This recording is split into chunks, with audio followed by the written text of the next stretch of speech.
most underrated voice in all media. The Alternative's alternative. Chuck Ochelli. It is the 6th day of May, 2016. This is the Ochelli Effect broadcast live on American Freedom Radio at AmericanFreedomRadio.com. We do appreciate you no matter how it is you decided to find us, whether it is further on down the stream at the archives located at AmericanFreedomRadio.com, or if you found us on some other network, some other posted site, YouTube, it doesn't matter. You are an appreciated listener. I appreciate you for tuning in. Of course, if you want to support the efforts, our home base at AmericanFreedomRadio.com. You can go to that website. There is a Help Us Grow banner, and donations are appreciated. Not only that, but you can set it up so that you have, like, say, $10 a month that you want to kick in to help keep us on the air so that we don't have the problems we had a few weeks ago when we were completely off the air for a week. Actually, if we were better supported, we wouldn't have had those issues. Anyway, the introduction to this show is, of course, written by Renegade Smith, an excellent musician in his own right, and I'll tell you, who knows, maybe he'll even give us a call during this show tonight, because I have one of my favorite guests on, an artist. Actually, I don't even like turning around and calling him a hip-hop artist alone. He is definitely an artist of multiple genres, really, in my mind, because, listen, there is poetry, there is hip-hop music, there is the ability to actually just be sort of a DJ who can mix things together. There is the ability to give a presentation through spoken word. These are not necessarily all indicative of everyone who calls themselves a rap artist, a hip-hop artist, a wordsmith, anything like that. But my guest tonight, PayDay Monsanto, definitely fits all of those particular bills and many, many more, as you will discover when we have this discussion tonight. And here's the plus to the whole discussion. A gentleman who's actually awake, aware, understanding that the world around him is filled with fiction, that there are controllers that are not necessarily named and argued about in the MSM as a constant. And guess what? He attacks, deals with, speaks about, uncovers, and depantsism every now and then through his music, through his words, through his thoughts, which he shares with the rest of the world via the hip-hop genre of sorts. But it's also unusual because, like I said before, I don't see that many hip-hop artists that I have access to that I would also consider poets. I don't really see that many hip-hop artists that I see as a constant that I would consider a spoken word artist. See, this man doesn't even need music, and it's a big privilege to have PayDay Monsanto on the Ochelli Effect. How you doing tonight, sir? You're way too kind, Chuck. Thank you so much for that. Too kind. You know what? It's not really kind enough. I was taking a listen to a bunch of your work today, and it's part of my regular playlist anyway. I mean, I've got like a little playlist of inspirational music that keeps me awake and keeps me clicking when I'm taking care of a lot of the housekeeping when it comes to this radio show, the website, stuff like that. So, you know, among my favorite artists that are all mixed together, I hear your music all the time, but I had to go back and take a little flip through what's publicly available and go through some of my other files today, because I was thinking to myself, what is it that I would point people to if they never heard your music before? What would I do? So I came up with a list of suggestions, put that out on social media, dropped a couple of videos out there that are not necessarily... Some of them are cool videos, but some of them it's just a slide and your music, and that is one of the more accessible ways people pick up on these things. So I put that out there and got some interesting responses. Of course, I would tell you that my favorite track is, well, you probably already know it, and I know I said it on social media earlier. But you know what? Forget about my favorite tracks. Forget about all that. You got new stuff which has come out this year. Everybody knows a lot of the other work, which we will wind up discussing some, but the new stuff that's coming out, and you're always working, it seems like to me. Let's talk about the brand new things that are running around in 2016 with PayDay Monsanto. I appreciate that you've been looking, man, but yeah, nothing really I didn't mean to leak too much stuff out there yet, but I do have an album coming out probably around mid-July called Demons and Reptiles. Demons and Reptiles. And I'm just tying together the loose ends on that. See, tying together the loose ends. That's interesting because you've kind of been through an evolution, at least for what you've shown the world through your music. You kind of been through an evolution of awakening, I would say, and it's demonstrable in what you produced. Do you agree with that? And if you do, would you mind explaining that to people, like how it is you started when you were putting out this type of information and how it's sort of changed over recent times? I guess an evolution of sorts has taken place. Kind of, this is. I intend for this to be the last word on certain things, and I'm going to wrap some things up, and then try to begin anew subsequently when this is over. But I've evolved and grown, and I think anyone who's been watching the world and the way it works has definitely grown and at the same time, become enlightened and even has more questions at the same time. It's paradoxical, actually. Yeah, I notice that as I continue to do the radio shows. Actually, my viewpoints do evolve. My conclusions seem to continuously evolve. But at the same time, I find myself asking a lot more questions, than necessarily producing answers in a lot of cases, right? Of course, you've always spoken about 9/11, and an interesting clip that I also put out in a couple of places was you confronting Alex Jones on the air. That was interesting, to say the least, and wonder if you want to comment about that a little bit. If you take a look and you see the InfoWars camp, it's like, it's almost as if a memo was going out, for them to start the transition, blaming Muslims. You got Paul Joseph Watson, who's just turned into an Islamophobe, and he's not saying really anything that can't be ascertained by just having a look, but he fails to, name the various culprits who are, the source of a lot of this stuff. And you can just see something is funny with Mr. Jones. All of a sudden, I wouldn't be surprised if you see him doing a show in a few years. I feel that more than ever. Like, I said in the lyric years ago that I can see you hosting a show with Glenn Beck. It's even come more toward that point where you can see his acceptance in the mainstream, his backing off. At the same time, he had Steve Pacenico on the one time he's tackling, Israel's involvement in 9/11 with these 28 pages nonsense, Saudi Arabia, but his words, a lot of governments are included. Israel is included, as if Israel was just just going along for the ride and happened to Israel carried it out. And you can see Mr. Jones's taciturnity and just complete and utter silence on that fact, except for, it's funny, because sometimes he'll tell you there's a Jewish mafia at the heart of the New World Order. But where does that go? It just vanishes, and then we're after the Muslims again, Well, and at the same time, for years and years, this is the guy who also talked about the false left-right paradigm. And believe me, I'm not going to spend a whole lot of time on Panic Attack Jones, but this is the guy who tells you constantly that the left-right paradigm is false. And you and I'm very sure, can agree on that particular point. But, out of that's the one side of his mouth. Meanwhile, the other side, what's that squawking? Well, at this point, support Donald Trump. He's a truther.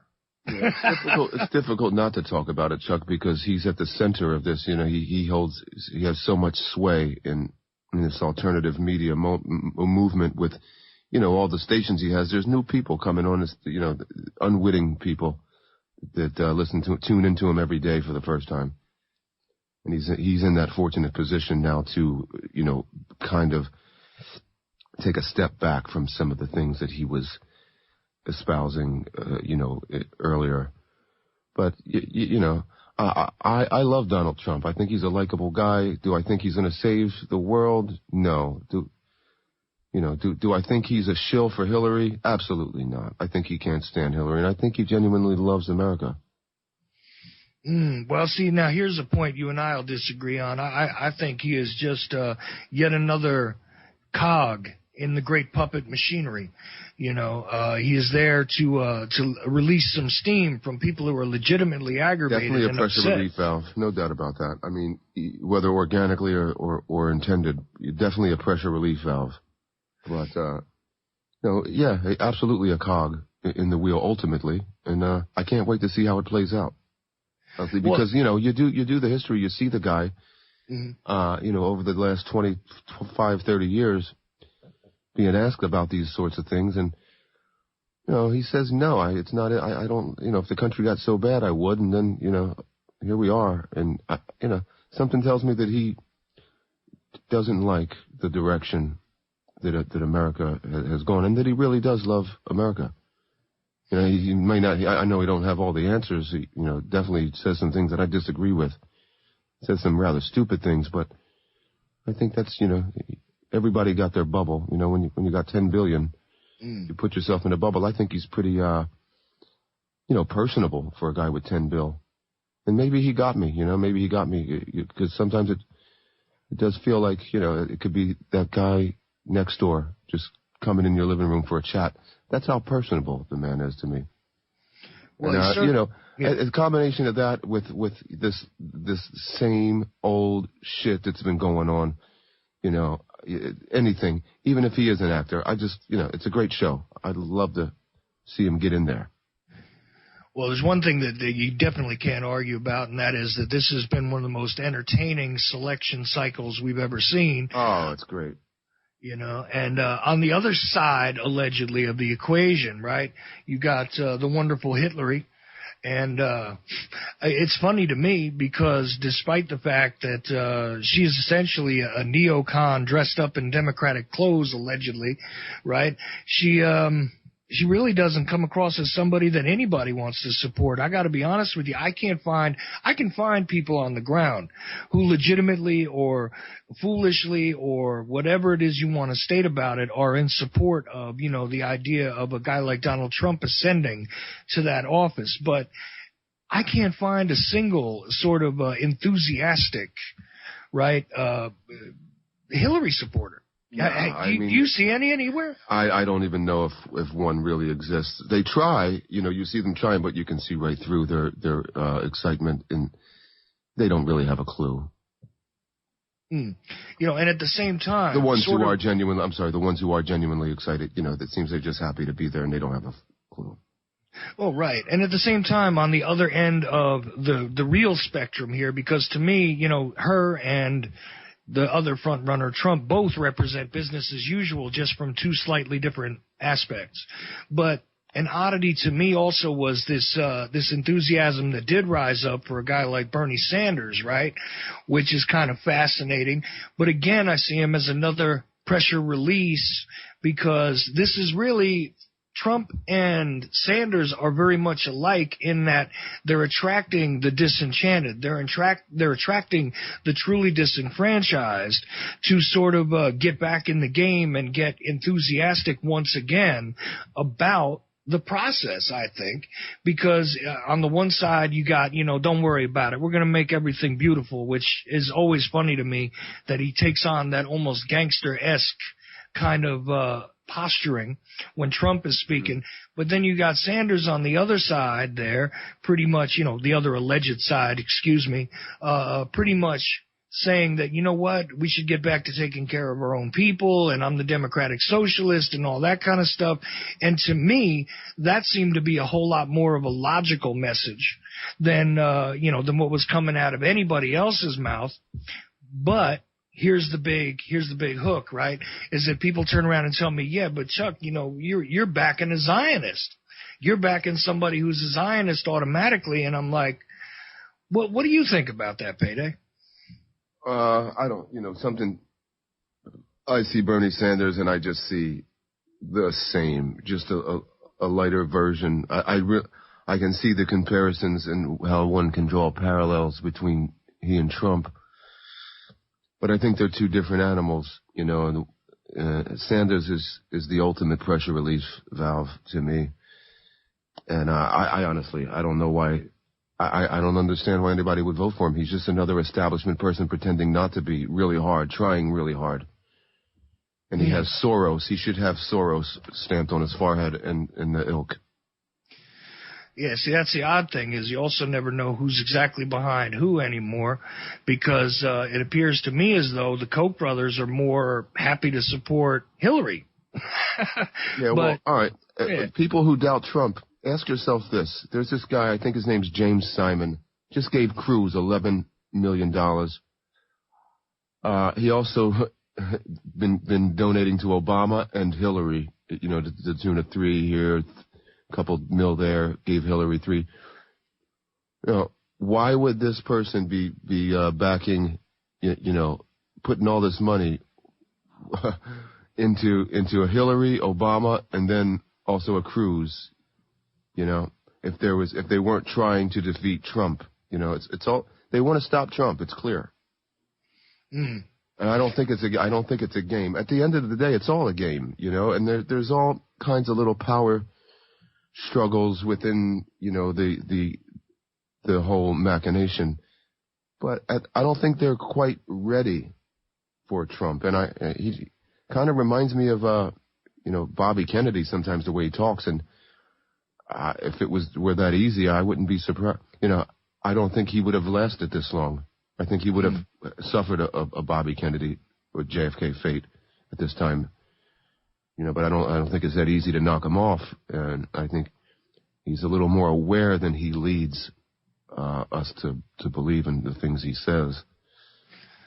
Yeah, but I do find it odd though that, like I said, you got some factions in alternative media kind of supporting him that immediately raise red flags for me personally, but at the end of the day, if we put all the personalities aside and all of the the statements that come out and all of the representations that are constantly kind of flowed over us, right? Because it's like a virus, you can't escape anymore this particular selection season.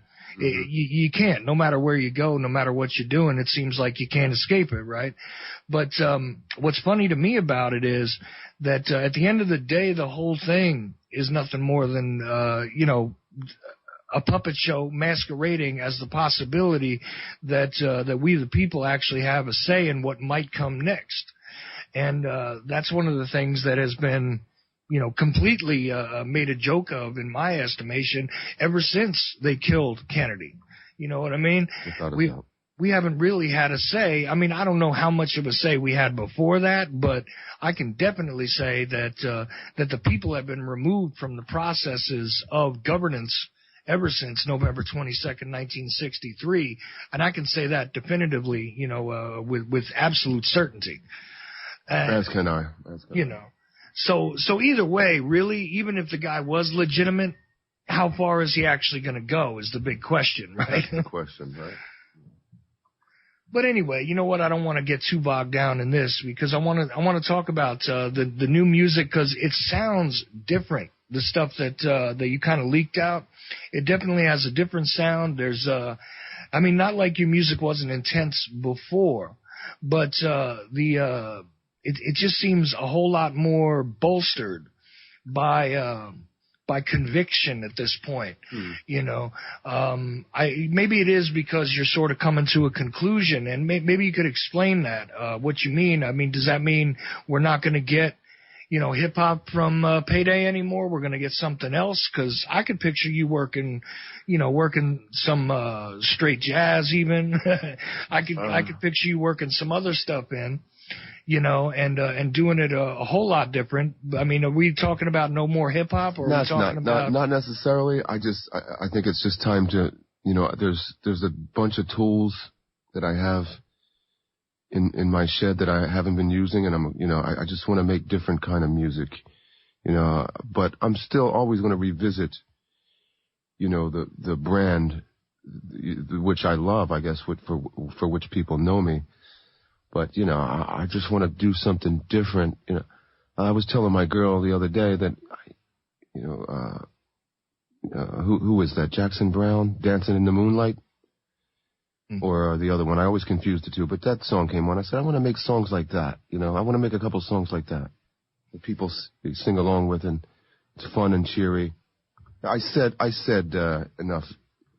I spoke my piece about everything virtually, just about, including the Jews. I've said all I need to say. Well, yeah, pretty much. I mean, you definitely tackled that. You tackled 9/11. You talked about the assassinations. You've discussed mind control. Not exactly the typical hip-hop standard for material when it comes to lyrics. Got to be honest with you. Usually it's about, very pointless things. I got a feeling, though, that even if you sort of abandon the political as the front-running piece in the showcase, I think it'll still have a soul that'll be much different from, the typical. We're not going to start hearing, continuously repetitive hooks with one sentiment that basically just says shake your ass. From you, I don't think that's going to happen. You might try to have a little more fun, but I'm pretty convinced that there's always going to be a deeper soul to it than that for you. Without a doubt, Chuck. I'm not going to go that route, but it's going to be. I want to try to do some meaningful stuff, more meaningful. That's. I'm not saying it's short-sighted, because a lot of this stuff, it's always going to pertain. But just things not so conspicuous. Yeah, well, like you might actually start to focus on, interpersonal relationships, and that's got something to do with some of the material that's being leaked out. Actually, is some of your personal situations coming into play, and you're making some pretty broad statements there, even though you're talking from a personal perspective. I don't know if you want to comment on that too much, but I have an appreciation for that piece of work myself. I don't know what you mean particularly. Forgive me. I think I might have an idea. What are you talking about? Well, a little more discussion about Sophie and things like that, and how that, Yeah, that's changed. Yeah, I kind of figured that was the thing. That's changed everything, because I see, I see things a lot differently now. That someone was able to legally abscond with my daughter. There was a wrongful removal determination, but it's a mess. It's a red tape mess, and that played a big part in the music that I made, even if it wasn't directly related or didn't mention anything about that. It plays a big part. I honestly have a lot of anger that I have to let go. And I've been doing that, Yeah, well, and part of that is probably the cathartic efforts that you're putting in, and it doesn't necessarily mean the lyrical content has to be there, but you can hear a change in the temperament, let's just say, of some of the music, where there's just something else happening there. And of course, this will speak to there's a lot of men particularly that have gone through stuff like this in one form or another. That it's going to speak to a lot of them, and it's gonna have an impact in that way. And look, there are societal concerns that on the surface have nothing to do with the politicians, but then again, when we think about the way the court systems handle certain situations, and I'm trying to be gentle about this, you realize, I'm just saying that we all, any of us who has had one of these kind of situations, can relate to the sentiment, certainly, maybe not the particulars at all times, but the sentiment, that goes into what has really been tough on you, and you're expressing it, in the way that you're constructing your music, not necessarily always lyrically, but you can hear it, happening if you understand where I'm getting here. No, I do. I do. And, I think I've taken in this short time, anyway, I hope to do it in the future. And I've taken, that the disillusionment, the disenchantment, and the sheer vitriolic feeling that I get. It's just gotten deeper, and I want to take it and use it in a way where I'm not necessarily, I want to get all this anger out, which I'm doing, in various ways. But it's changed me, I think, musically, not even direct, just, physiologically, it's changed me, and it's affected my music, I can see, just from that standpoint. Even when I do the PayDay Monsanto, soup du jour that I'm known for, even when I do those, it's just a sober, more solemn feeling to everything now. It seems, it's hard. Yeah. It's hard to joke, It's hard to joke around. Oh, I know. Even after this, it's going to be hard to joke because this is a year plus that I've missed with my daughter, and it's taken its toll on me, in many, many ways. Well, right, and once you get beyond anger, there is, a solemn reconciliation with yourself. You know what I mean? Mm-hmm. Far outside of dealing with, the immediate outrage. The questions that one begins to ask of themselves. I mean, it does change your character no matter what it is you're trying to do, and even coming off and trying to represent yourself in a certain way through your music, when the roots of that person, that you are portraying, because listen, let's face it, anytime somebody's an artist, they're pushing forward certain aspects of their own inner self, one way or another. So when that inner self has been irrevocably altered, you're going to have a slightly different character that's going to be pushed forward, even if you're still trying to play the same part. Now, I'm not saying that you're, anything like a character that just simply plays a role. What I'm saying is, though, that as any kind of artist, even when you're a painter, let's just say, a painter might change their color selection because now they have a different attraction to color based on their mood. They may take different strokes because their body is aching them, so they don't necessarily take the time to do some of the greater detail, and they literally create broader strokes in order to make the same statement that they might have made before, and that's because maybe they're physically not feeling well. And when you have such a complex textured emotional response, which does alter who you are, at your very core, obviously there's going to be different decisions made when you're assembling your art, wouldn't you say? I think you put that just wonderfully, better than I could ever, even in my most unfettered and easy mindsets. Well, I appreciate that. I'm trying to explain it as best I can, and I think about, because honestly, even doing a radio show to me is an art form. Anything where you produce something that is intellectually consumable can be an art form. I mean, there are many mechanized ways to do this. There's many automated ways to do this. That's for sure. But truthfully, the majority of people that actually do something that is an intellectual property of some kind, they have to have at least a little bit of finesse that relates to artistry to do it. So I know personally, even trying to do a radio show, or I have been a musician in my life, I have turned around and always interjected the altered states that I've experienced in between the times that I've memorialized it.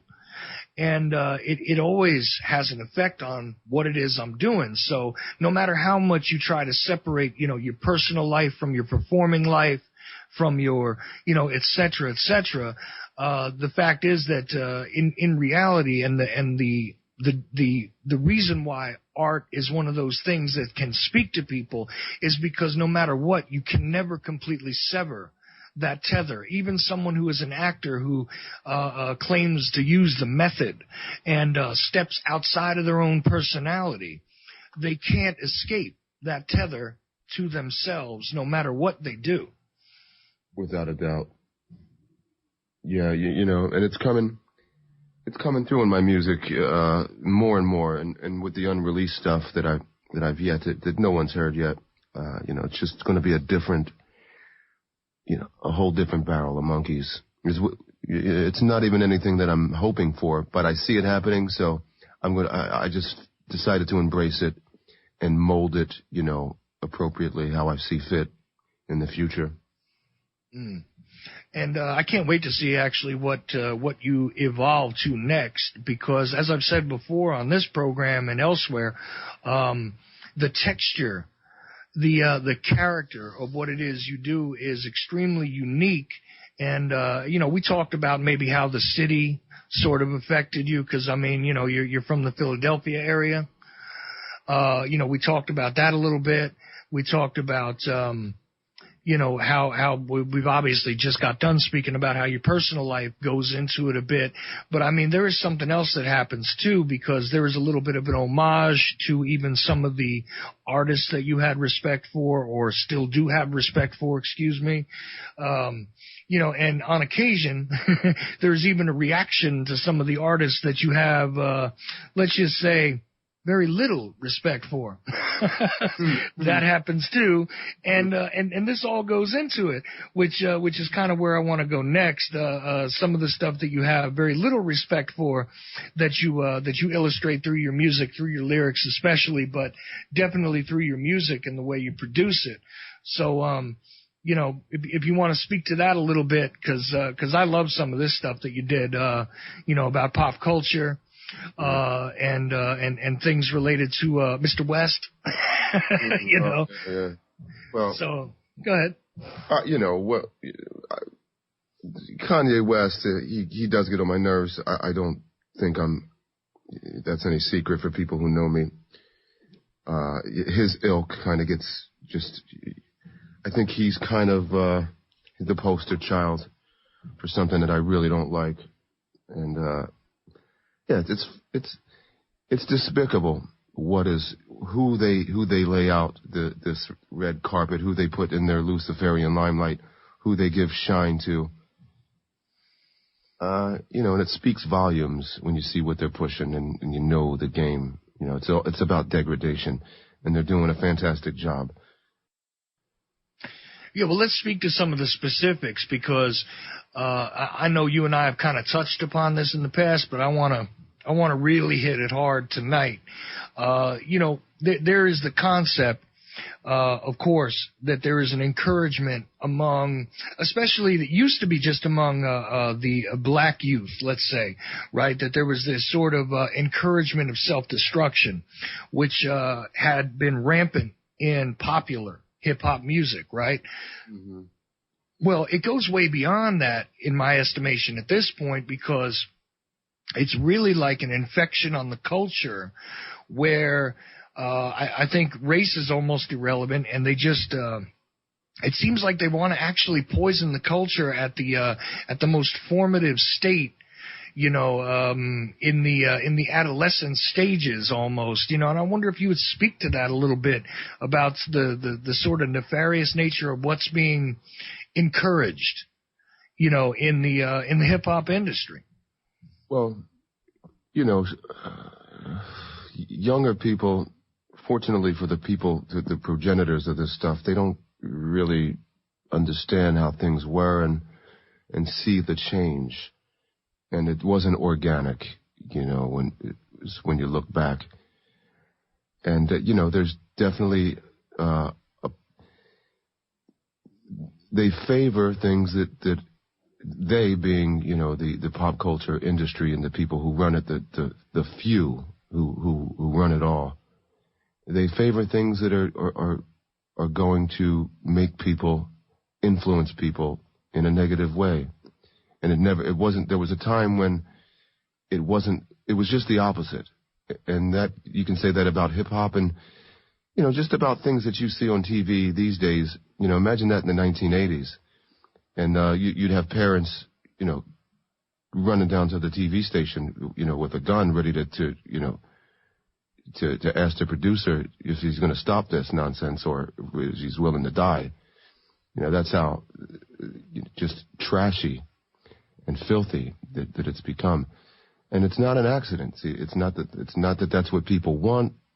That's what they make people want. They give you a narrow choice of, it's you can vote for Cruz or Hillary, that it's kind of like that. It doesn't matter, so it's almost like it's that illusion of choice. And they got people thinking they're individuals, and it's just really, I do feel some kind of personal way about, feeling jaded. Just my style of music, it's jaded. People don't want to hear that shit. And if you do, do some conscious stuff like you're not a Talib Kweli or these kind of guys, they're just jokers. They're peripheral pressure relief valves, if you will. They're like Bernie Sanders and Hillary Clinton, and they're just there to present the illusion of consciousness, whatever that that's doesn't really mean much these days. But you try to talk about the wrong things, and you're gonna get blacklisted. It's that simple. Unless you're somebody like I don't know, Mel Gibson or Donald Trump, where you don't need their money, Yeah, I don't know if it's always the money, but there always seems to be that need to keep silent on the things that are really ugly in society and to glorify anything that can be self-destructive. If you're encouraging self-destructive behavior, in one way or another, if you're telling people it's good to denigrate your fellow human being, I mean, this is almost like the path to success.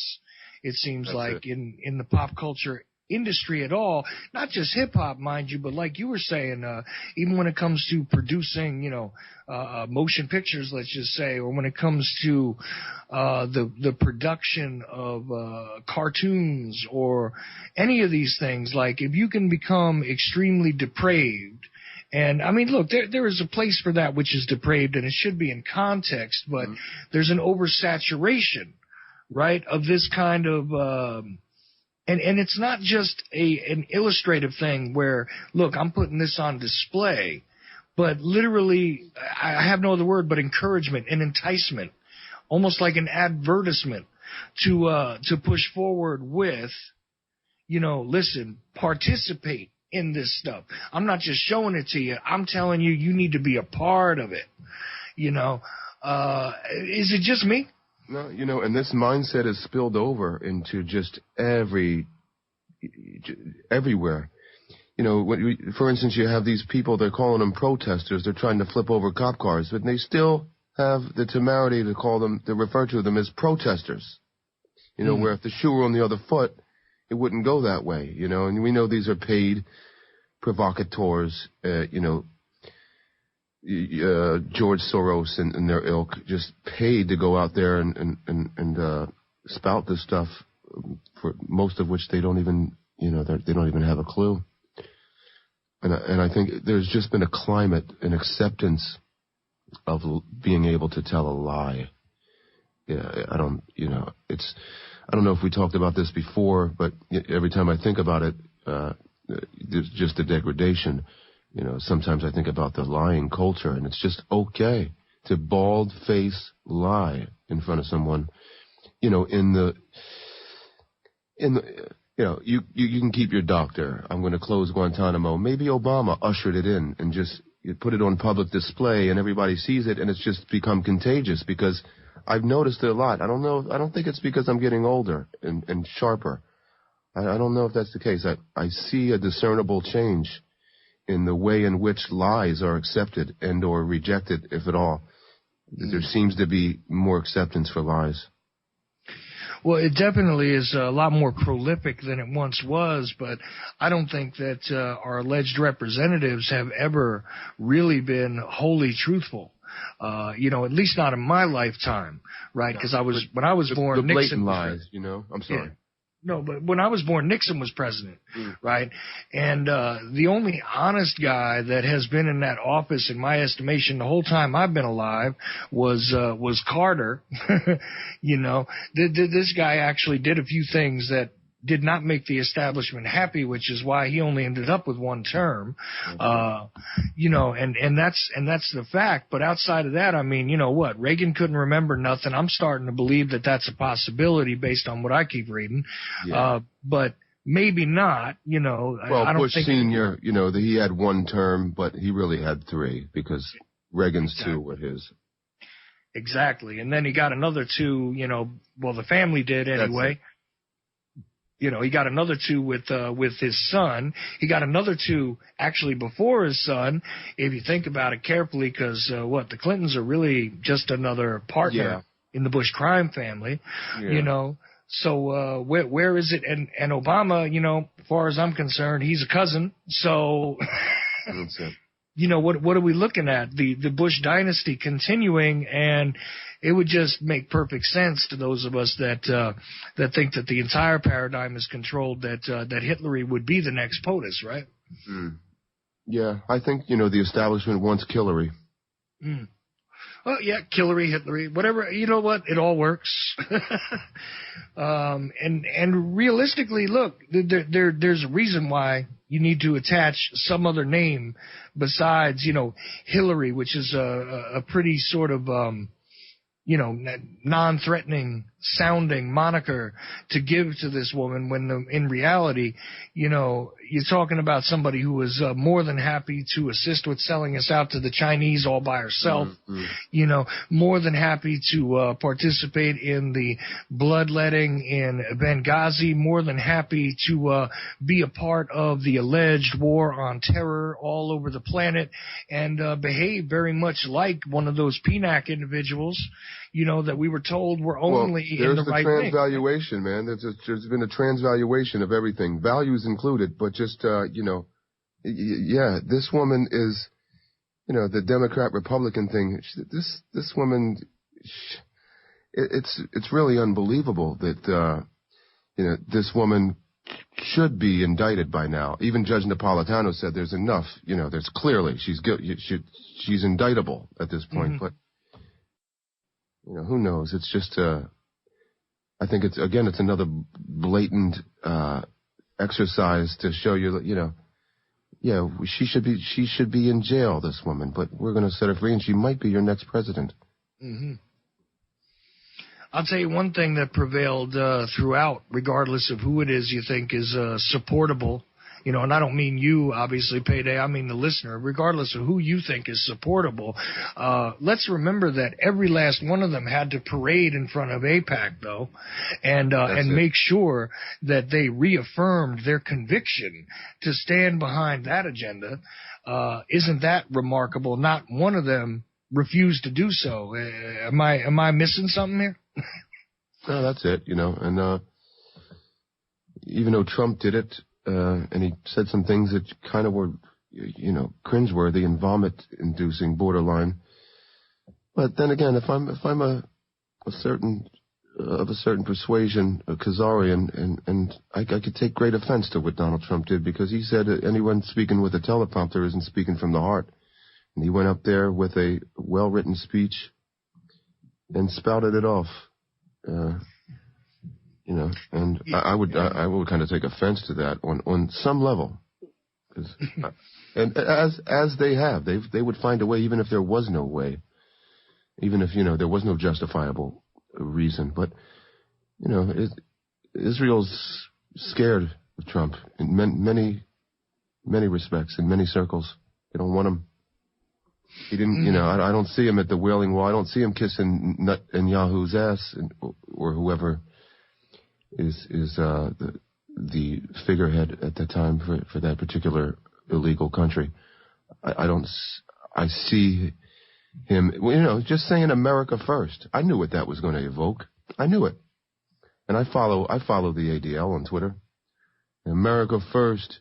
It harkens back to the anti-Semitic, yeah, get out of here, man. America first, second and third. That's what Trump is about, it seems, and I'm with that. And he's, you know, just some of the things that he says, they would dare not say, because they know it's not, despite how much it could get you liked, it's not within the box that they're pushing, you know, whether it be America First or, Kill Common Core, which that alone is music to my ears. He really doesn't seem to like Common Core. Yeah, well, that's true.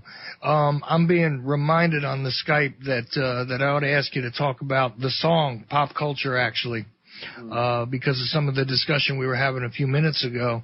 Wonder if you would kind of describe that for people. And I'll tell you right now, you can find that. I think that song is available on iTunes, right? No, it's on YouTube. There's a early version. It's on YouTube. It's just a Eurythmics cover, Sweet Dreams. Mm-hmm. And, it touches on basically the gay infiltration aspect into our culture, into our music, into our lives, into our living rooms, into our children's books, textbooks, whatnot. PayDay, Monsanto, Pop Culture. Have a listen. It's really self-explanatory. Absolutely. And, it is fascinating to take a look at that story arc, right, over the course of our lifetimes. We had something that really wasn't generally discussed in public turn into one of these sort of dog whistle deals where if you are against the proliferation, again, of the propaganda that is supportive of homosexuality or self-identifying or shifting or having all sorts of different ideas about sexuality other than what used to be standard, right? That this kind of thing has been introduced really incrementally, but it seems to have accelerated in the past few years, hasn't it? And now all of a sudden, man, you're the son of the devil if you say one bad thing about the way that they're pushing this down our throats with from the gay, from the homosexual to the transgender, there's a term I heard, with regard to the he, she, agender phobic. Yeah, it's a microaggression. That could be taken as a microaggression. Just saying the word he, she. He or she or mom or dad, it's insane. It's insane. Yeah, it's a microaggression to identify something as gender specific, right? Which to me is such a convoluted statement. I don't know where to begin. Just that word, microaggression. I mean, you can see who's inventing these terms. Yeah, I mean, a microaggression. See, to me, I don't know. It makes me want to smack somebody. Like if someone had said that's a microaggression, if I was in the wrong mood, I would probably, there could be a good chance that I would smack them right in the face. For a microaggression, there's your microaggression. Well, see, now, to the person's face, that would be more of a macroaggression, right? Yeah, there's a macroaggression for you. That's what I would say. See, to me, aggression was defined in part by the fact that it wasn't a small thing. Aggression was pretty profound in its expression. I mean, maybe it's just me, and maybe I don't understand the English language too well. I mean, that's a possibility, but it's right? A good observation, John. But it's definitely fascinating. See now, and these things have changed over time, and I understand that there is an evolution and there's a change in usage. But I mean, do you find people getting more offended at some of your earlier work now? Because honestly, a lot of the stuff that you had to say is really easy to demonize given the current lexicon of acceptable terms. Yeah, I haven't heard anything, or not that I even look out for that kind of stuff, but people, they're making it such that people become professional offendees at the drop of a hat. Right, and it's not even necessarily relegated to just the transgender or the agender specific. I forget the terms, man. I'm getting all mixed up now. But it's not just there, though, is it? It seems as though you make a statement about race, let's just say, and race is a reality. I don't care what anybody says. Yes, we have definitely moved further on down the road from the time when, Jim Crow was acceptable and segregation was part of the reality in this country, but race is still part of the game no matter how you're playing it. Wouldn't you agree? I would certainly agree. It is. You know, but now to sit there and like identify anything or anyone as specific to a race is almost becoming offensive as well, which on the one hand seems like progress, but on the other hand also seems like stripping away descriptive terms from individuals that they could compile together to demonstrate their uniqueness, you know? I mean, am I just, again, losing my mind or what? No, you know, and I think it's a multi-pronged purpose that fits the agenda, at least a double prong that I can ascertain right now. You know, they want the races at each other's throats. Mm-hmm. And what better way to do it than to say to the to white people that your race is a social construct and it doesn't really exist, and you should be exterminated, and then just legitimize all the things that are going to incite this kind of environment. And the second agenda is just to get people together, to force the multicultural thing. As they say over and over again, Chuck. Mm. You know, they're going to stay pure while everyone else, pure with quotes, because they're interbred to death anyway, but they stay pure while everyone else intermingles and they can rule over.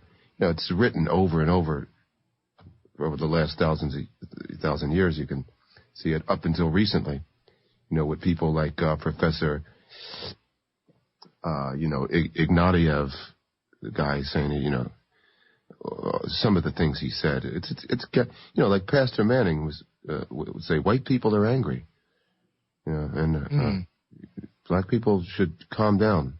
That's what he says, and just they want everyone at each other's throats, and they want to prevent an open dialogue, which can actually heal things and facilitate progression. They don't want an open dialogue. They want Soviet style, where you can't even look people in the eyes, for fear of a microaggression, of course. Mm. If it comes in, they just want that just people to blindly follow and be. It could kind of contradict itself, because I guess I'm saying it in one sense, they want you at each other's throat and they want you to get together.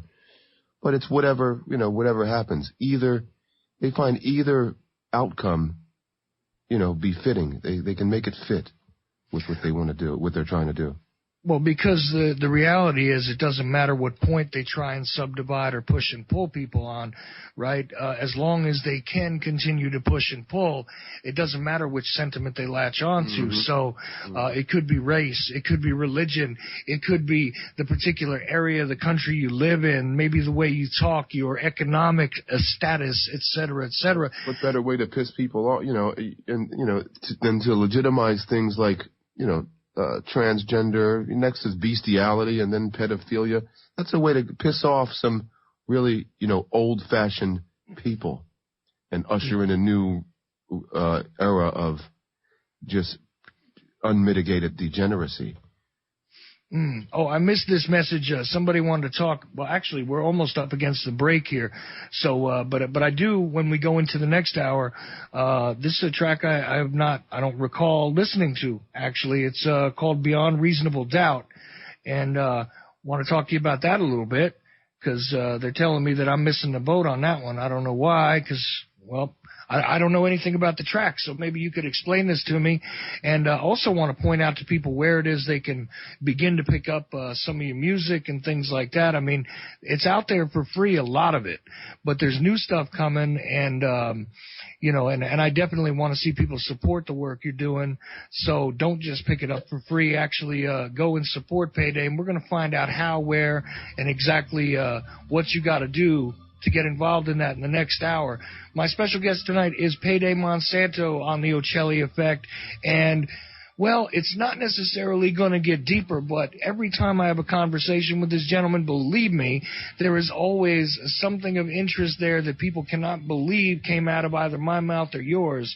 So PayDay, I think we're going to have a little bit of fun with him in the next hour and take your phone calls at 218 218-339-8525. That's 218-339-8525. Payday Monsanto. We'll be right back.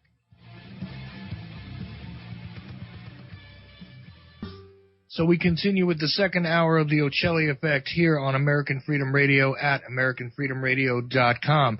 My guest tonight, Payday Monsanto, who, by the way, I just put up the last interview I did with Payday on Ochelli.com. That's OCHELLI.com. That is my website, and you can go there and actually listen to the last interview I did with Payday in the free section, the free MP3 section on Ochelli.com, and I do appreciate you guys going there to visit. Actually, in the past couple of months, we've gotten something like, I forget when I started counting from, I think it was from February, we've had like 26 or 27,000 unique visitors to the website, and do appreciate all you guys who have decided to stop by and check that out as well. But in this hour, we're going to find out actually a couple of different places where you can get Payday's work, because I don't want you to just go to YouTube and pick up all of the free access to his stuff that's out there. I actually want you to go ahead and support this particular artist. Yeah, I'm telling you, it is absolutely necessary. We've all heard Payday's work on other radio shows. In fact, actually, I might decide to ask him off the air if I can use one of his songs for my second hour coming in on this show. Absolutely. But but I want to talk to you about it, and maybe actually have you help me pick one, because I love so much of this stuff. Tyrannus is definitely my favorite, and I'm not even sure why. Although I got to say, among the unreleased, the leak that you put out there, I'm loving Nobody, by the way. But we already talked about that on the last show. I definitely get into that. And yeah, the reminder that I got from the Skype right before we went to break was about a song which I have not heard, and I have listened to a lot of your material that's out there, that's for sure. But there's something called Beyond Reasonable Doubt, which to me reminds me of an old JFK assassination book title, but I'm willing to bet that there's a little more behind it, and maybe you could tell us what the music is like on that track, and tell us what the lyrical content is, because I've never heard it. I'm going to listen to it right after the show, but Oh man, I don't even know what that is. Oh, you don't know what it is? Okay. No, that would be real. That would be really screwy. But I almost don't. But that's just something I put together really quickly. I think I'm just talking about Abu al-Baghdadi. Is that the one? I'm pretty sure. I'm not sure, because it was passed to me from a listener, and just on the Skype, and I said, I don't know that song. Oh, that's just the hook that says, Abu al-Baghdadi is a Jew. Okay. Now I know why he passed it to me, because on a recent show we were talking about the military intelligence guy that actually had him in custody, at the time that we were there for the first Iraq invasion in 2003, and we were talking about him being taken into custody. His name was a little bit different at the time, and he was speculating that he wasn't aware, but he was recruiting him as an asset for American intelligence, but he wasn't aware that the Mossad had already gotten their hands on him. He was part of the Mukhabarat before that, and that he was definitely a player on the ground in Iraq as far back as 2003, because this isn't a name that just emerged recently. He was in our prison system. Even the mainstream media admits to that. But the fact is that he was in our custody being recruited by assets in military intelligence as early as 2003. And like I said, the fact that you brought up that, well, it is that particular person who had him in custody. It is his opinion that at that time he was already a Mossad asset as well. Don't surprise me, Chuck. It don't surprise me. I didn't know that, but yeah, the assets. It's it's a never-ending list of radicalized Muslims, air quote. Well, and what's fascinating about that, and I'm sure that you are of the same opinion, But the guys who are on the ground, who are part of, the ISIS crisis, who are part of the, the former Al-Qaeda, who are part of these various, alleged radical Muslim movements, right? Not even ever addressing Wahhabism or anything like that, which is truly a radical and well-ingrained Muslim movement, mostly having its home in a place like Saudi Arabia. But the other ones that we see on the news all the time, right? Those guys, generally speaking, the foot soldiers, so to speak, are usually people that have legitimate grievances because they've been drone striked, they've had their populations decimated, they've had, they've had torture shops set up in their hometowns, and it's really gone down, right? But the people that are the command and control, the actual brain of ISIS, not just the main guy, Baghdadi, but all of these, lieutenants, so on and so forth. Every time you examine one of them, they have all sorts of intelligence ties and seem to have their roots with either U.S. intelligence, the Mossad, or both. Yeah, isn't that special? It's amazing. It's remarkable. Amazing coincidence, isn't it? And this latest thing with I seldom, dig into stuff like I used to, just too bogged down with things. But this Medina is his name. The FBI foiled another one of its plots in which, right, they gave the guy the fake bomb. Oh, you mean kind of like that thing they did in '93 when the World Trade Center actually got bombed, and it turns out, they've been foiling their plots so much that it's amazing. They give people, they find these disgruntled people, maybe get a confidential informant to offer them some money to blow, to take their pain, to take their anger out on someone they don't like. In this case, it was a Jewish center or something. The guy was going to blow it up, but the FBI had the fake bomb, and they foiled the plot. Thank God for the FBI. Yeah, as per usual, right? Just like thank God for the Border Patrol agents that every once in a while do get an incredible drug shipment stopped, right, at the border.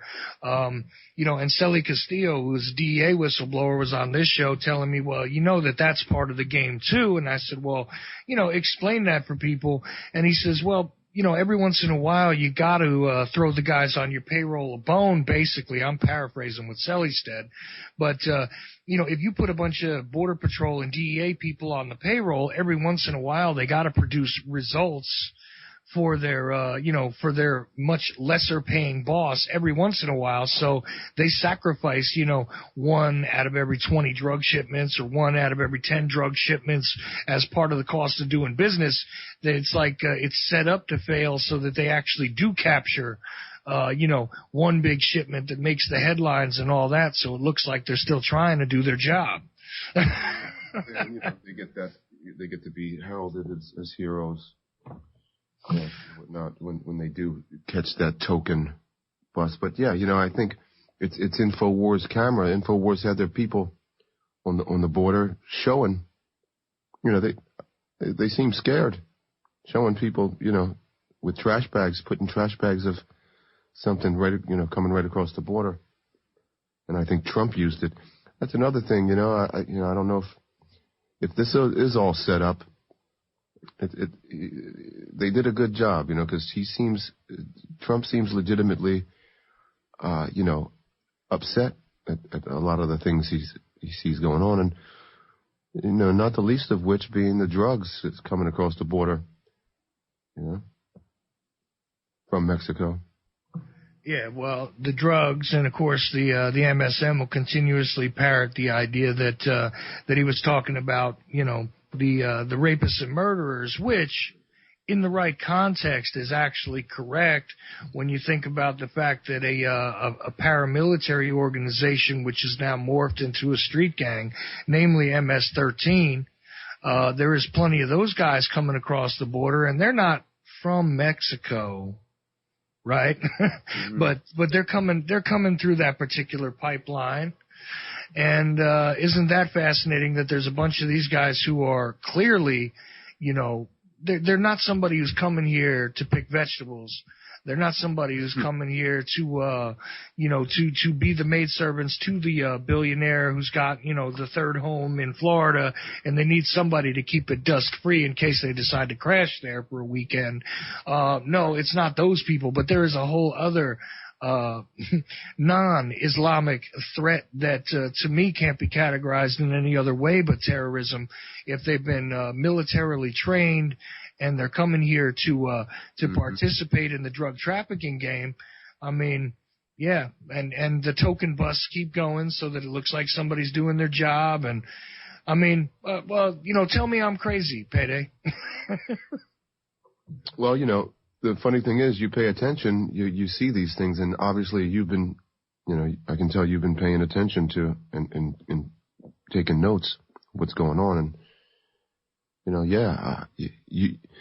they've created an atmosphere to where you say some of these things that are just so damn plain and obvious and glaring. And you say these things, and a lot of times it'll evoke a glazed over look from somebody. And, you said something prescient, has come out of our mouths on the second half of the show. This half is going to be yours because I'm on no sleep, brother. And that was one of the things. That was one of the, very interesting things that have been said here. And I absolutely, it's funny how you can just point something out that's clear as day to a reasonable person, and you can be called crazy or you're a conspiracy theorist. They've really used that word very well. Yeah, that's for sure.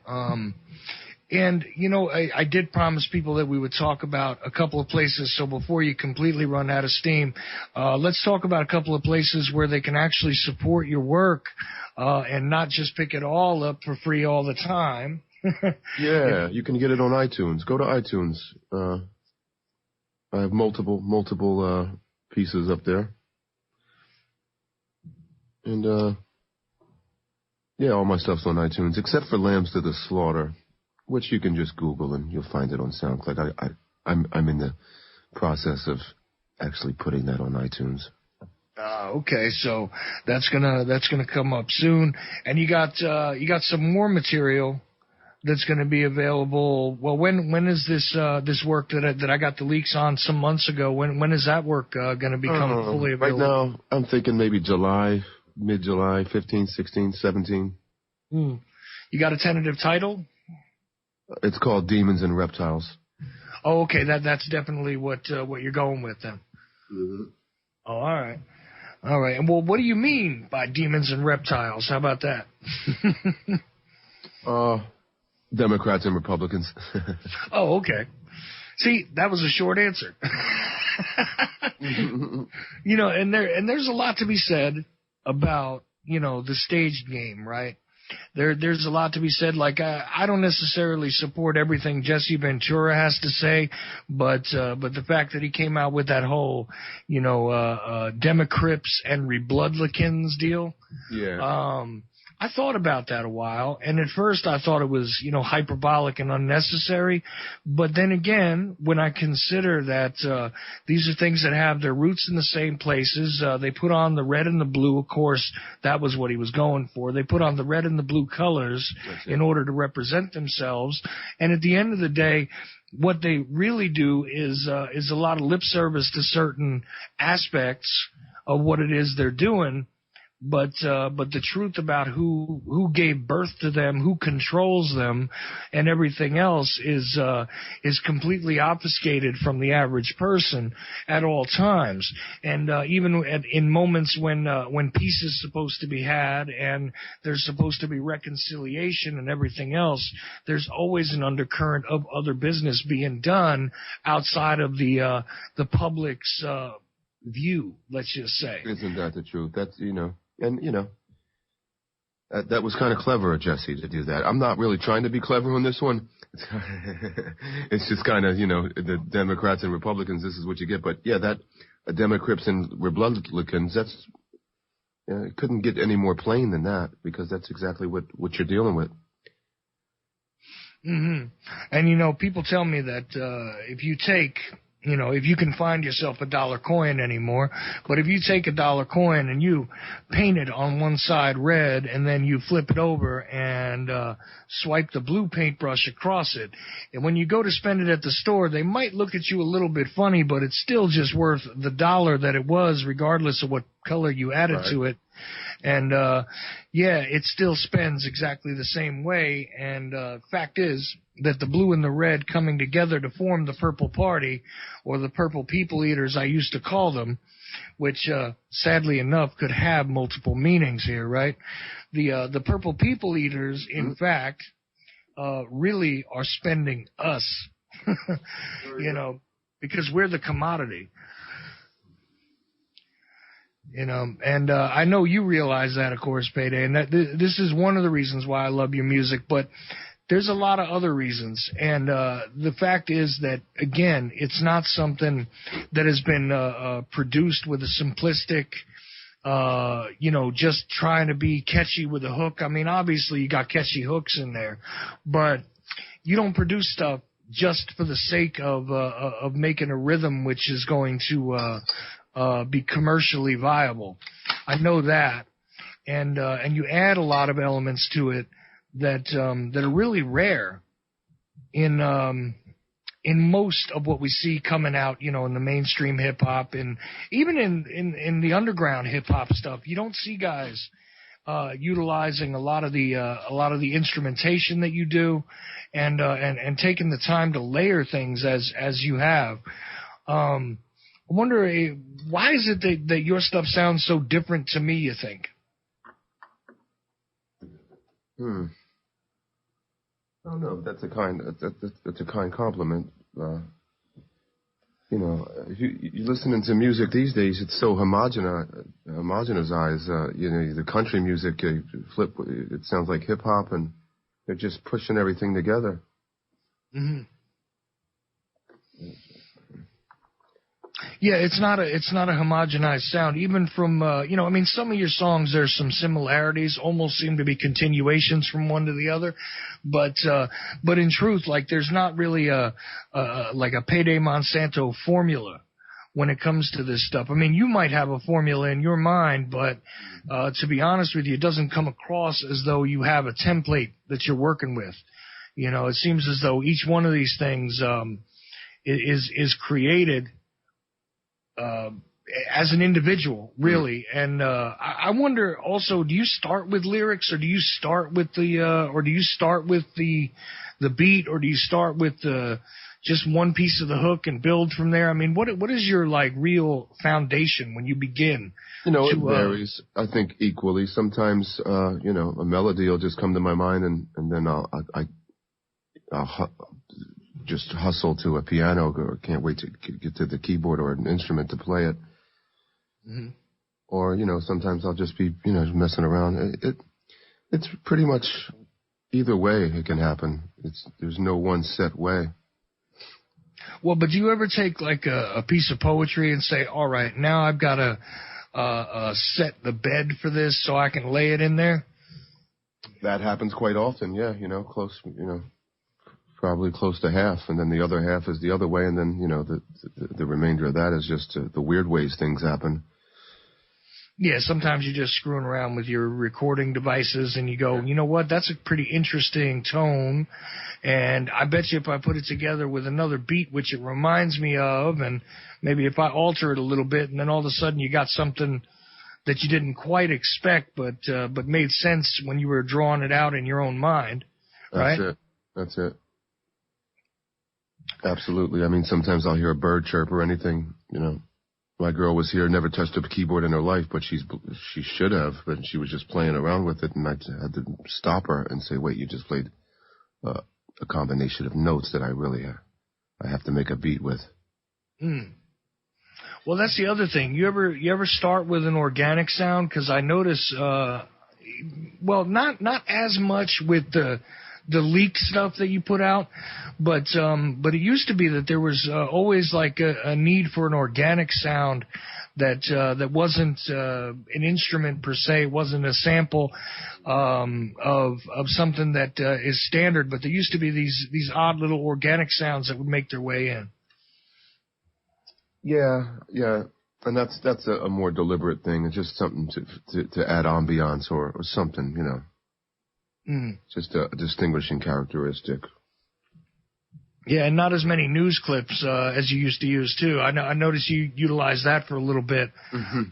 Different pieces of news or portions of speeches or statements about historical events that were pretty fascinating. In fact, one of them is you begin talking about actually you utilized one of the JFK specials, which is meant to really push the lone gunman theory at people very, very hard. But when you took it out of context, the piece with, I think it was Tom Brokaw speaking, where he says back and to the left does not indicate a shot from, and you took that piece, and that's also interesting too. Most of the time, though, I noticed that you're not really editing the statements. You're sort of just segregating a piece of a statement, which really ends up fascinating. I mean, you ever start with just one of those news clips and then build a song off of that too? I wouldn't be surprised if I did, but a lot of times those news clips really help set a texture that otherwise, I would find it impossible almost, other than to just, say the words. But the clips, a lot of times, they set texture in the context. Yeah, it seems to give you like a shorthand way of giving the subtext, actually, sort of like when you look at a book title and then there's a subtitle to it. That's it. I think of the news clips as the subtitle to the rest of the lyrics that are going to come up next. In a lot of cases, that's what I've heard you do a bunch. Not so much lately, but in older material, there was always like a little bit of that, and sometimes you would interject it during the body of the song, let's say, and other times you would use it to introduce it.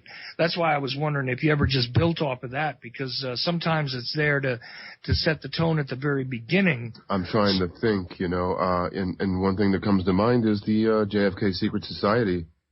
I heard that speech, and for some reason I just heard Pink Floyd Pigs laced over top of it, and so I went and sampled that and replayed some of it, and I made that beat is a product of hearing JFK speak, and in my mind hearing, I don't know why, I just heard Pink Floyd over it. Well, when I went up, just listening to the speech, maybe perhaps it came on the radio, so to speak. But, that clip came first. I said, you know what? I haven't used this clip, and it's so beautiful. It just says so much. It sets so much texture. With what do I use it? And then, then came Millionaire Patriots. Which is an excellent way to to lay that subtext we were just talking about. And what's fascinating is if you take a look at the way people used to speak in public, there was a cadence to it. There was definitely more of a natural kind of flow to their speech than is nowadays, where you have, of course they always had notes and things like that. But nowadays, the teleprompter and the person operating that teleprompter in a lot of cases really sets the tempo of what's being said, right? So you don't have people making up their own sort of natural tempo when they're speaking. And I think that has sort of changed the flow of public speaking. I mean, do you notice that when you're using older clips versus newer clips, that there's sort of more of an evocative kind of cadence to the? It was more natural, just it was more organic and it just flowed naturally. Whereas today everything is like scripted from stem to stern almost, and just the clips are, as far as news clips or, I use news clips, movie clips, whatever, whatever sends the message or sets the texture. Oh yeah, and when using a movie clip, I mean, again, this is one of those situations where you got to consider that the old axiom that it's not necessarily what you're saying, but it's how you're saying it. Absolutely. In a lot of cases, and I think that's what it requires both when you're sampling. I notice that the stuff that you choose to sample is not necessarily just based on the words themselves, but also the character in which they are being spoken, which is great, because a lot of other people, when they try and do these things where they sample it in there, if you notice, it just sounds very sort of forced into the presentation, and I'm wondering how it is that you make it a smooth transition. I mean, do you actually noticed that, Chuck? But I'm glad that you think that. But where the clip is placed, a lot of times it's a painstaking process. Sometimes a clip just don't belong. Many times, a clip is just the right length, or you can break it down to where it's just the right length. And, it's almost like it belongs there. There's a few times I put something in there that didn't quite fit in my mind, but it still set the texture and gave you the subtext. So, I chose to use it anyway. But, yeah, sometimes I do spend a lot of time on placement. Placement is everything. And, and sometimes, I used to enjoy using Bush, baby Bush. Mm-hmm. There's nothing subliminal, Yeah, with his little Bushisms, Right. Really fun. I should actually send you a clip of this thing I have where they combined, and it wasn't me who did it, but I do love this clip, and I ought to just play it one night on the show here, where it gets very hard to tell. They took Charles Manson speaking, and they put George W. Bush speaking, and started to blend them together kind of as if they were having a conversation. And I don't know anybody that I played it for that doesn't start to lose track of who is actually speaking, because their accents are pretty similar, their affectation in their speech, again, the cadence is pretty similar. I'll send you that clip when we're done tonight, because I think you'll find it extremely funny. Other people getting lost in the clip, they think it's funny, but there's more to it that I can't necessarily express to you without you hearing it. And I think you're going to find it extremely amusing. But this guy really did speak like let's be blunt, a dumbed down sociopath half the time, right? Mm-hmm. I mean, that was the character of his speech, and of course he would be excellent to utilize for illustrating something that was negative, especially that was. We're talking about Bush, right? Oh yeah. I don't really believe Bush specifically was that stupid. I think he was playing dumb a lot, and as I suspect you might. I don't really think he was that. He had his faux pas. The trying to relate to people in Tennessee and saying there's an old statement out here, fool me once and you'll get fooled again. In the big Chinese door in Beijing or wherever he was, he was a little silly, but I think he kind of slid into that role and it kind of became him. Oh, well, on the one hand, I would say when you see him running for governor, you see him then, he's a little sharper. Mm-hmm. No, I think that he definitely played a role is what happened, because but by no means do I want anybody to take away from this part of the conversation that I think that W was any sort of brain surgeon. Although we found out what we got when we actually had a brain surgeon standing up on a debate stage, which, man, that guy was asleep. But you know who I'm talking about. He was killing me. I could not believe that anybody was taking Carson seriously. Just the way he was talking, to me, again, this is my impression. I'm not saying I have any proof of it, but it just screamed to me medicated. But I think he gives some comprehensive answers, though. He did give one answer when it was he and Trump.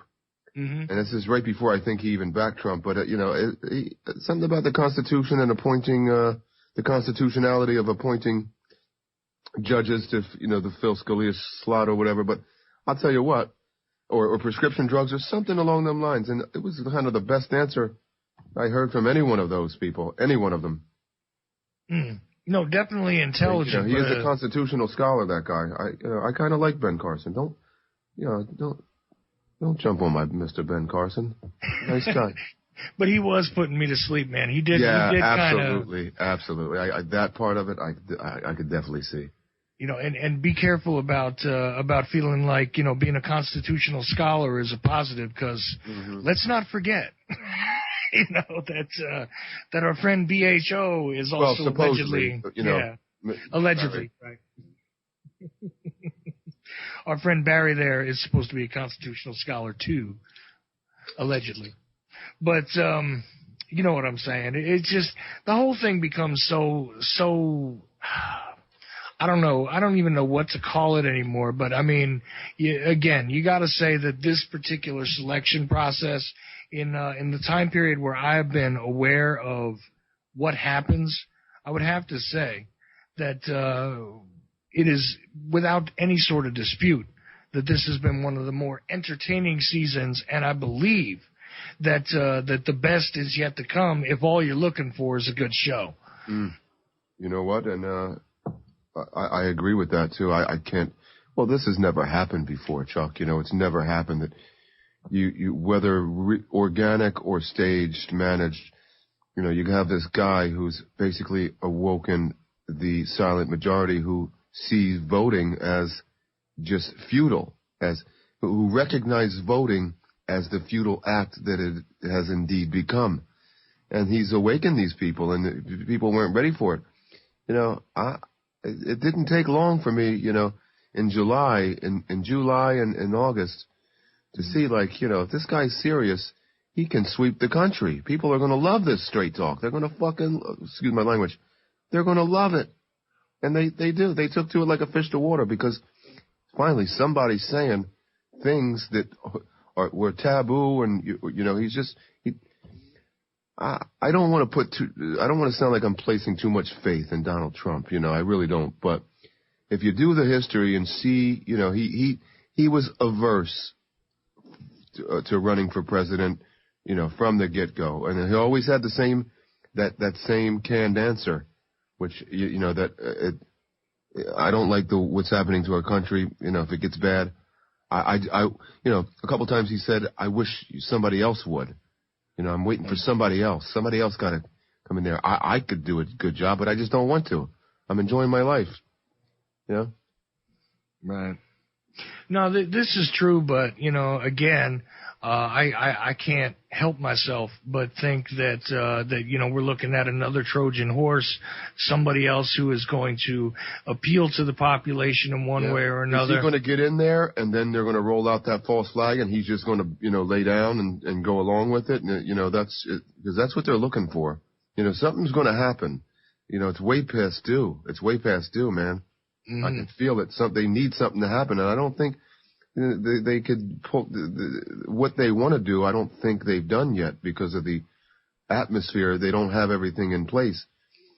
And, is Donald Trump going to roll over like if another 9/11 happens and say, yeah, it was, Trump, let's look at when he dropped these gems on the bushes. As soon as they came after him, he was talking about dancing Muslims. He knows there was no dancing Muslims, and he said New Jersey. So what he did was drop a gem there. There's tens of millions of people Googling dancing, celebrating Muslims, New Jersey. What's the first thing that's going to pop up, Chuck? You're going to see dancing Israelis. Yeah. And then out of those millions, there's going to be a few thousand who actually wind up seeing the FBI files where they're talking about some Israeli flicking a lighter in front of the smoldering North Tower, the FBI, the photo, that the FBI speaks of.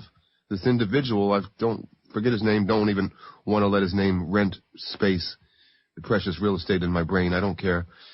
They talk about this guy specifically flicking a lighter in front of the smoke, taking a picture in Hoboken, New Jersey. Mm.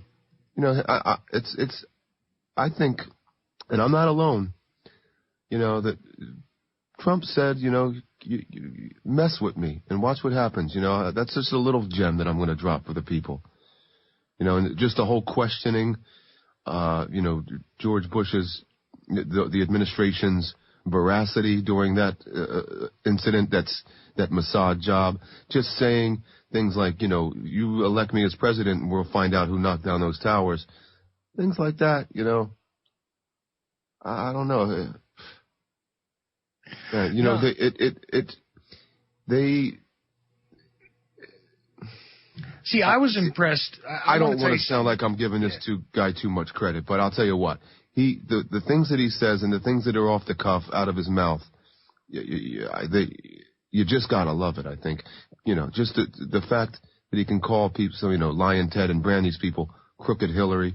I think it's wonderful. And even if it's just a stage show at this point, it's very entertaining. Well, that's for certain. And I got to say that I was impressed by one thing, and that was the allusion really quickly that first of all, the Iraq War was a complete illegal operation. The fact that, where's the weapons of mass destruction? How about that? Bush lied, and then he kind of backtracked a little bit because it's tough to say, you're committing yourself there, saying Bush lied, but he said it multiple times. But, to say stuff like that, it really takes a lot of testicular fortitude, in my opinion, and I think the guy is just a wild card, in my opinion, man. He's a wild card that they can't risk having in there. They don't want him. And when you have a guy like James Simon, I don't want these people, I don't want them having precious real estate in my brain at this point. This is why I'm transitioning. James Simon, though, I just read that, $11 million to Cruz, funding Obama through the last 8 years, just gave Hillary $3 mil. I mean, this doesn't behoove a situation that is staged. I don't think. You have Cruz, you have Hillary, and you even have Bernie, who might be an outsider to an extent. We know he's linked to Move On, and who's linked to George Soros and that ilk. But either way, the entertainment value in this election cycle is priceless. Yeah, that's for certain. But to me, it's like the only real winners here, though, are really the mainstream media who have absolutely benefited from increased viewership. Yeah. Because I don't think we've had this many debates, on international feeds like this. I don't recall it. I mean, do you ever recall there being such attention paid to the primary process? You know what? I don't. Like this? I don't, and when you do the research, there really never has been, and the ratings are, he's awoken sleepers here, and he even told it, when they were talking about the debate for which he didn't show up, and there was another one, he said, you people are making a killing off my name, I'm not going to go to that debate. Why have another debate so you can just get ratings? Why don't you donate to the vets? Donate that money you're going to make because, you got real estate during those commercials. They used to be $30,000 for 30 seconds or whatever. And now they're $300. They just increased exponentially for that advertisement space, And now these people are charging a killing for advertisement because of Trump. See, and that's another thing too, is that when I think about all this going on, and still we're engaged in so many places on this planet. I mean, if you think about it very carefully and you examine it for yourself, don't just, watch what they're spoon feeding you. But if you think about it for yourself, we are engaged in a whole bunch of different countries all across the planet rather quietly, continuously feeding the military-industrial complex and the intelligence complex as well, because both of them are well entrenched in profiteering. Yeah, they're starving. They're starving beasts right now. They're just gobbling up everything. And I would say I would go so far as to say at this point, don't be surprised. If a lone shooter appears dressed as ISIS, who turns out to be a domestic terrorist, or air quotes. Yeah, well, domestic terrorist, isn't that an interesting thing too? Because after all, that nowadays is supposed to be what? People like me. I guess, Well, from the verbiage of the Patriot Act when it was first drafted, you can see, this is about Americans being the terrorist, Just the phraseology of these various acts, the Patriot Act was, there's so many components in that were a spillover from the OKC legislation that they couldn't get passed, Right, which is where, as I was, I talked about this kind of extensively on another program, not my show, but when they asked me about it, I talked to them, and said, look, the idea of domestic terrorism was introduced into public discourse at exactly the time of the Oklahoma City bombing, because they had ascribed all of these sort of characteristics to this character named Timothy McVeigh, right? And this individual was supposed to be part of the disgruntled, white man that's out there who is extremely racist, angry at the government, and therefore ready to be violent at the drop of a hat. And meanwhile, what they did is create a composite for just about anybody who has a legitimate grievance with the unconstitutional and really illegitimate government structure, which at this point is legislating to us instead of for us. That's what the case is.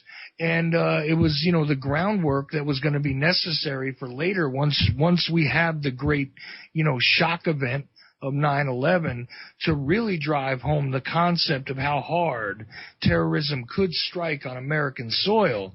Now to interject into there that it's your fellow citizens that you need to be extremely afraid of, because one of them might have extremist views that would outstretch even the greatest Middle Eastern boogeyman possible, right?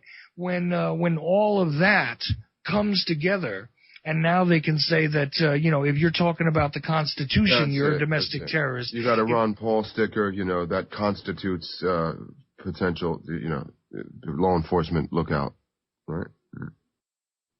Yeah, exactly. All these things need to be added to your police jacket, And the thing is about that after a while it starts to be, well, listen, if you're concerned about your local community, maybe you're a terrorist. If you're interested in the fact that the veterans got a raw deal, then guess what? You're a terrorist. And maybe if you are a veteran, you're a terrorist, which is an incredible ironic reversal in my estimation. I mean, isn't it? And it was so thinly veiled for those that just care to scratch the surface on it, what this was all about. From the verbiage of these various unconstitutional bills and laws that they were introducing. Yeah, Patriot Act 1 and 2, you have the NDAA, you have the various, the cyber, legislations, which at some point or other, and this is the only other thing that I really found excessively disturbing with Trump, is that he did say publicly, though, that journalists need to be gone after a lot harder, that people that are speaking in the media need to be gone after, in a way that, the way that I took it to mean was that anybody who is too critical of those that are in power, and once he gets to be president, he's going to deal with that. Obviously, the president is not supposed to legislate, but we all know how that goes when you can pick up that pen and that phone that Obama was talking about, right? Mm-hmm. It becomes something else. So, that worries me a bit, because what does that mean? Are we going to have a chilling effect in media in general? Is it going to be that your music will become criminal if we continue to escalate this silencing of free speech in this country? What do you think about that kind of notion as well? Well, that's where it's headed. They want to criminalize just, speech and thoughts, that don't comport with the the atmosphere and the zeitgeist that they're trying, the spirit of the times that they're trying to create and have created. Yeah. If it doesn't comport, you must go to court. Yeah, well, and that's the way it is. But I think as far as the Trump thing, Trump thing, he talks off the cuff a lot, and he's doing OJT here. It's on the job training for him. And yeah, he said a few things. He had a few things that I wish he hadn't said. It makes it a little more the AIPAC thing. It's almost like he prostrated himself. But you got to look past these things. That's what you got to do. I think he's playing the game. He knows the game. I think he snubbed Israel on a few occasions where he decided he wasn't going to go over there, and I think he kind of dissed Benjamin Netanyahu. Mm-hmm. And Israel, calling Israel our ally, but at one point, I see him on an interview. He says, America shouldn't be doing this by herself. We have no allies over there, none. Where are our allies?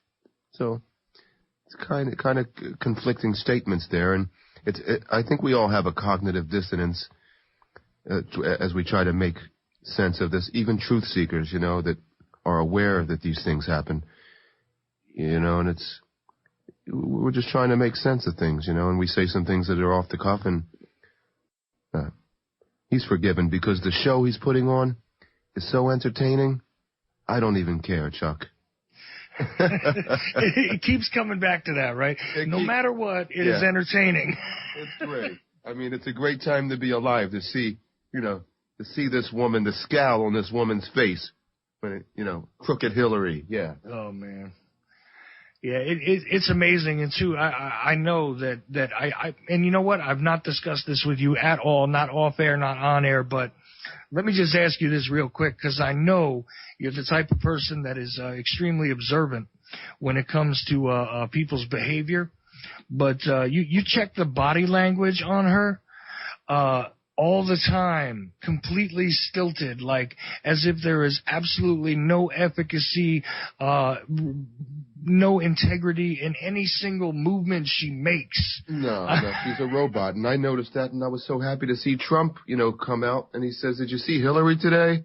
And he's doing like her, he's imitating her, doing the robot. "Hello, how are you? Looking this way, looking that way. Good to be here." He's wrecking this woman. It's great, That you got to give him credit for. I'll tell you what else. If somebody doesn't turn around and sample Hillary barking, for a song pretty soon, I'm going to be real upset, because I would love to hear what you would do with that, because I know there's a cadence there. Remember when she was barking on that one debate stage? Yeah, I was thinking about doing that. Well, I hope that you do, because I'd love to see what you do with it. I'm sure you would take it, kind of in a blunt way, and then pull it back, and then give us the smooth version afterwards, and then probably interject something else that she said to go right along with it. I can picture it in my mind now. Me too. With Trump, editorializing. You see Hillary barking? Nice. That works. See, look, I try and throw my ideas at you now and then. Which, by the way, we're almost out of time. Once again, if you go to iTunes, if that's where you pick up your music, you can find PayDay Monsanto there. You're not doing any more of those emails things anymore, are you? What is that?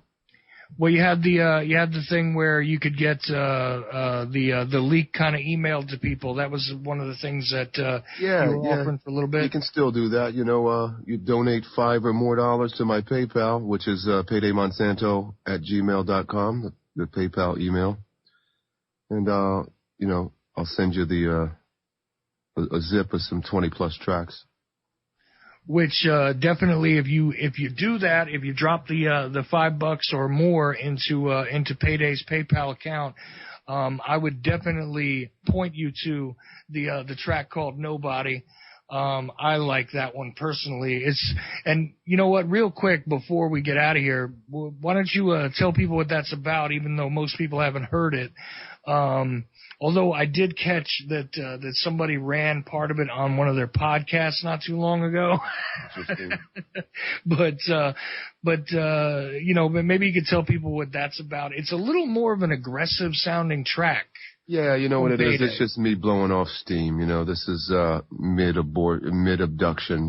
So you know, I got lots of tracks in which I do really bad things to bureaucrats and judges, and you know, I just can't stand the whole notion of this right now. You know, it bothers me. We had a judge in Canada whose malfeasance is demonstrable. I will prove it in a PowerPoint presentation just to show how he treated this woman with kid gloves, despite wrongful removal determination. And the woman has fled again, apparently, ostensibly to Ecuador. Now she's made a really stupid move, and I can't help but, you know, I just see my daughter. I would like anyone who's inclined and to do such, you know, to pray and that my daughter's remains safe and that she is safe and she remains safe. But, you know, I was blowing off steam on nobody.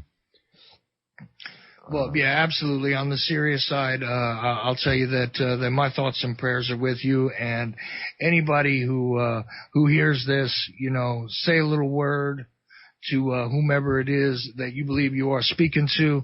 And yes, absolutely. I hope that first and foremost your daughter remains safe, and of course, secondarily, I would say that I want you to see her again very, very soon. And it would behoove the universe to have that come about. All right, very quickly. You won't get this low energy payday, you know. So pray. See, and there's that added benefit as well. But how about what's just right sometimes too, you know? And the court systems, the way that they are stacked against most of us who don't have the juice to pay for justice. Most of the time. It's so craftily designed, my brother. So craftily designed, like in a textbook fashion, to cause hostility and drag out. And you know, it's not about remediation as much. You know, I've witnessed it firsthand. It's not. As much as they, you know, it's thinly veiled. As much as they try to tell you that, you know, the best interest of the child, you know, the whole family court racket is just, you know, it infuriates me and it makes me livid and apoplectic every time I think about it, because it's designed almost in a craftily manufactured textbook fashion to create hostility and high tension environment between, you know, the litigants in a divorce or custody procedure. Yeah, absolutely. And quite honestly, those who have put that system in place would much more readily accept all of us at each other's throats, whether it be in your neighborhood or in your very own home. The more we are doing battle with each other, the less we will have the energy to actually battle the real enemies, which are those that seek to control us. Absolutely. And you know, and I know you wouldn't argue with that statement at all. Once again, for the listeners, this is PayDay Monsanto with me on the Ochelli Effect. And you know what? Just before we get out of here, PayDay, if you wouldn't mind, just drop a final thought on people in general, whatever it is you want to say. Go right ahead in the last little bit of the show here. Well, it was a pleasure, Chuck, and I'm so thankful that you asked me to be on, and you know, anytime I will.